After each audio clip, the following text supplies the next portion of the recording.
আসসালামু আলাইকুম।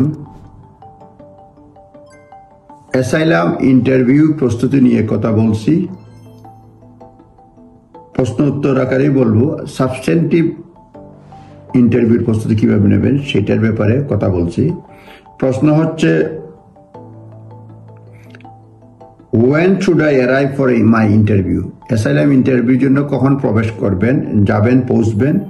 ইন্টারভিউ যে শিডিউল টাইম দেয় তার থেকে কমপক্ষে 15 মিনিট আগে গিয়ে পৌঁছবেন, যেটা ইনভাইটেশন লেটারে থাকে।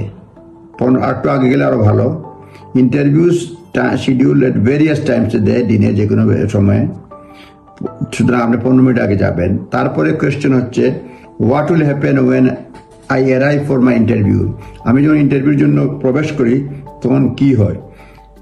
Entry into the home office visa facilitation service building, যখন যে জায়গায় তারা বলে দিয়ে যায় যে আপনি কোন বিল্ডিংয়ে যাবেন, সুতরাং যে বিল্ডিংয়ের কথা বলে বা যে অ্যাড্রেস দেয় সেখানে যাবেন। প্রথমে ওই হোম অফিসের বিল্ডিংয়ে প্রবেশ করবেন, তারা সিকিউরিটি চেক করবে এটা, এবং সিকিউরিটি আপনাকে পাস করতে হবে, এবং এটা করে তারা চেক করে সকলের সেফটি নিশ্চিত করার জন্য, এবং স্ট্যান্ডার্ড প্রসিজিওর আছে সব বিল্ডিংয়ে প্রবেশ করার জন্য। এই প্রসিজিওরটা আপনি ফলো করতে পারবেন।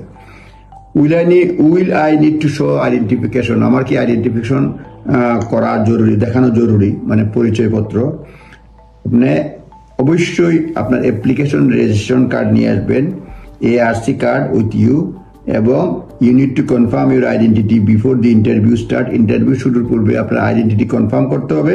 ARC উইল হেল্প আস, মানে হোম অফিসকে হেল্প করবে টু আইডেন্টিফাই ইউ। আপনার যদি ARC না থাকে তাহলে অন্য যে কোনো ফর্মের ইনভাইটেশন লেটার মানে আইডি নিয়ে আসবেন, এবং সঙ্গে ইনভাইটেশন টু ইন্টারভিউ এই লেটারটাও নিয়ে আসবেন। এবং যদি ARC না থাকে তাহলে আপনি অন্য ফর্ম অফ আইডি নিয়ে যাবেন, যেটাতে আপনাকে চেনা যায়। পরের কোয়েশ্চনটা হচ্ছে, can I bring my children to the interview with me? Normally মানে এক্সেপশনাল সার্কামস্টেন্সেস না হলে পরে চিলড্রেন আনা নিষেধ, কারণ হয়তো দেখা গেছে যে আপনার খুব সিরিয়াস ব্যাপারটা তারা শুনবে, তাদের মন খারাপ হবে, নির্যাতনের শিকার, আপনিও অত কথা বলতে পারবেন না তাদের কান্নাকাটির জন্য। সুতরাং নর্মালি অ্যাডভাইস করা হয়েছে আপনি বাচ্চাদেরকে ইন্টারভিউতে নিয়ে আসবেন না। Child care is not currently available না। যদি চাইল্ড কেয়ার মানে বাচ্চা লুক আফটার করার জন্য প্রবলেম হয়, সিরিয়াসলি বললে তারা রিশিডিউল করবে ইন্টারভিউ। ধন্যবাদ এই পর্বে।